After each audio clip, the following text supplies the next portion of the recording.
So welcome everyone who's here to this session on privacy breaches. How worried should you be? My name's Melanie Olynyk and I'm a partner in Maddocks Public Law Group. So I advise government on a range of issues, governance related, but my particular passion is information law. So FOI is part of that, but increasingly more and more each day it's this area of privacy. So how worried should we be? Um, Let me say this. Within the first hour of our invitation going out to today's session, we had 95 people registered. So that's a bit of a record for me, I must say. And then within the week, we had over 330 people registered. And now we were sitting at about 370. So I think that tells us a lot of people are worried about privacy at the moment and privacy breaches in particular. Um, as to how worried you should be, well, I think there's always going to be some level of worry on these sorts of matters because a lot of the time they are out of our control.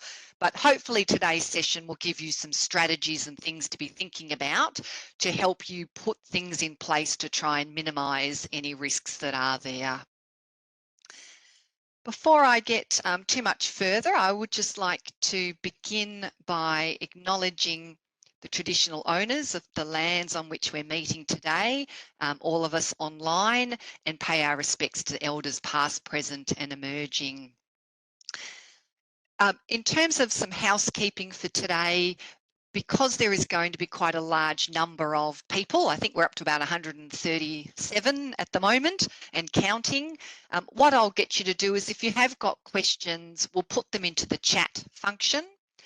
We'll see how we go. I'm not sure whether we'll have time to get through all of them. It might depend on how many there are, but by all means, pop in comments or questions into the chat function and I'll leave some time at the end to deal with questions.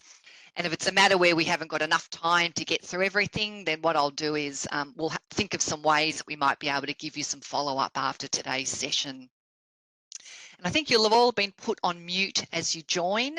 That just really helps with the sound quality. So we'd ask if you stay on mute and we will definitely be sending you a copy of the presentation afterwards. All right, well, this is what we're going to cover today. I thought I'd start off talking a little bit about data, information, and just what are the key privacy risks that we're seeing. So not only what I see in my practice, but also what the regulators are telling us about the key privacy risks that are out there. And then what we're going to look at is ways and strategies that we can use to manage those risks. I also wanted to touch on that situation of what do you do if a privacy breach happens to you, because unfortunately it's not really a matter of if, it's a matter of when. So making sure we are ready with our response if we are in the unfortunate position of having a privacy breach occur.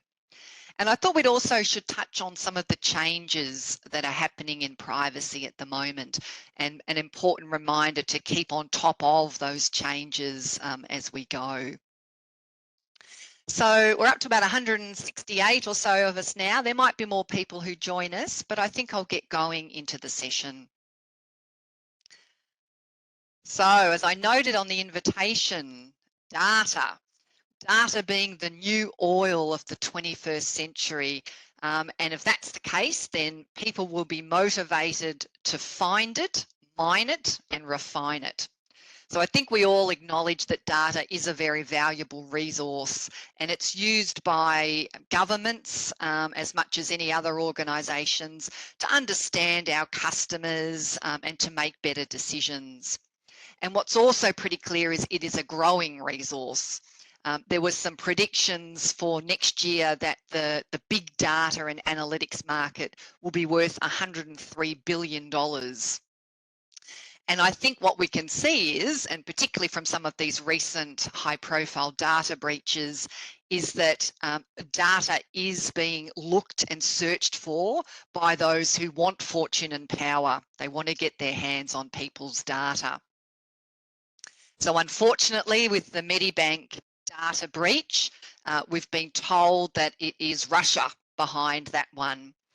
So in a way, it's some comfort to know that the AFP are onto them, are onto the people responsible. But I think equally, it's not that comforting to know that they are on our radar, but we still can't do anything to actually stop it. So this is the climate in which we're now operating.